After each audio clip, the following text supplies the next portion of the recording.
If you're listening to this late at night, make sure your doors are locked. The story you're about to hear was sent to me by a man who lived in New Jersey.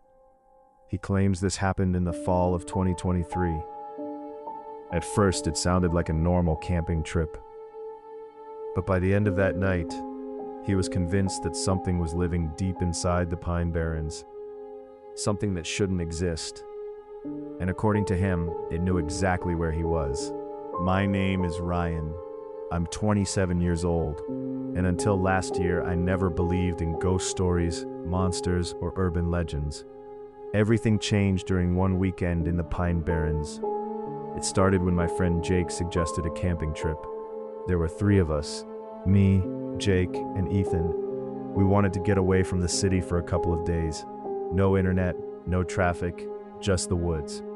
On a Friday afternoon, we packed our gear and drove into the Pine Barrens. The weather was perfect, cool air, clear skies. Everything seemed normal. We found a remote clearing and set up camp. The nearest road was miles away, exactly what we wanted. As night fell, we sat around a campfire telling stories. That's when Jake brought up the Jersey Devil. Ethan laughed. People still believe that thing is real? Jake shrugged. Apparently, some do. I laughed too. At that moment, none of us were taking it seriously. Looking back, I wish we had. Around midnight, the fire started dying down. That's when we heard the first sound. A scream. Not a human scream. Not an animal scream. Something else. The sound echoed through the trees. For a few seconds, nobody spoke. Then Ethan laughed nervously. Probably a fox. Maybe it was, but it didn't sound like any fox I'd ever heard. The scream came again, closer. This time, nobody laughed. Around 1 a.m., Jake decided to walk to his truck to grab another flashlight. The truck was parked about 200 yards away. He left with his flashlight. 5 minutes passed, then 10, then 15. Jake never came back.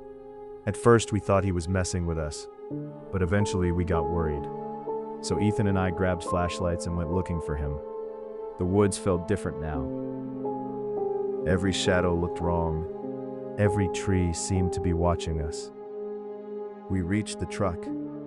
Jake wasn't there, but his flashlight was lying on the ground, still turned on, pointing into the darkness.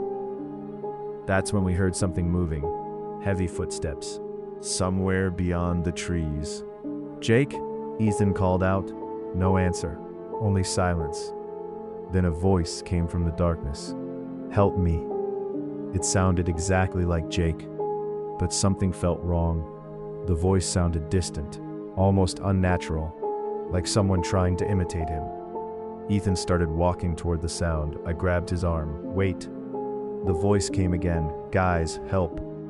This time it sounded farther away, as if whatever was making the sound was moving. That's when I noticed something.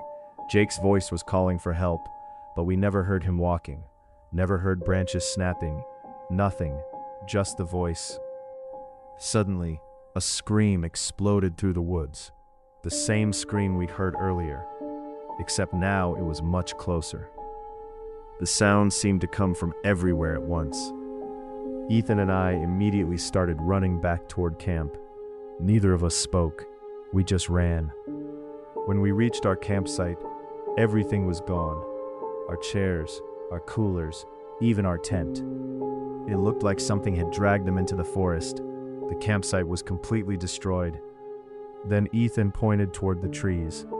At first, I couldn't see anything.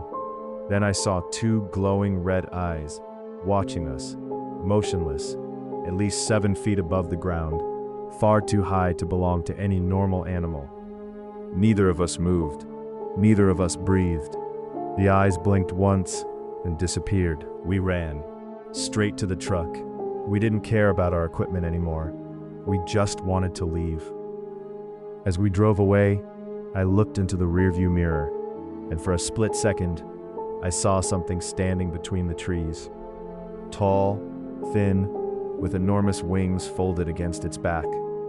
Then it vanished into the darkness. The police searched the area the next day. They found our campsite, they found our gear, but they never found Jake. Not a single trace. No footprints, no clothing, nothing. It was as if he had simply disappeared. It's been nearly 3 years since that night. Jake is still missing. Officially, he's listed as a missing person. Most people believe he got lost in the woods. Maybe they're right. Maybe there's a logical explanation. But every now and then, I remember that voice calling from the darkness, the voice that sounded exactly like Jake. And I remember those eyes, watching us from between the trees, waiting. Sometimes I wonder what would have happened if we had followed that voice deeper into the forest, and then I realize I probably don't want to know, because some mysteries are better left unsolved, and some places should stay unexplored.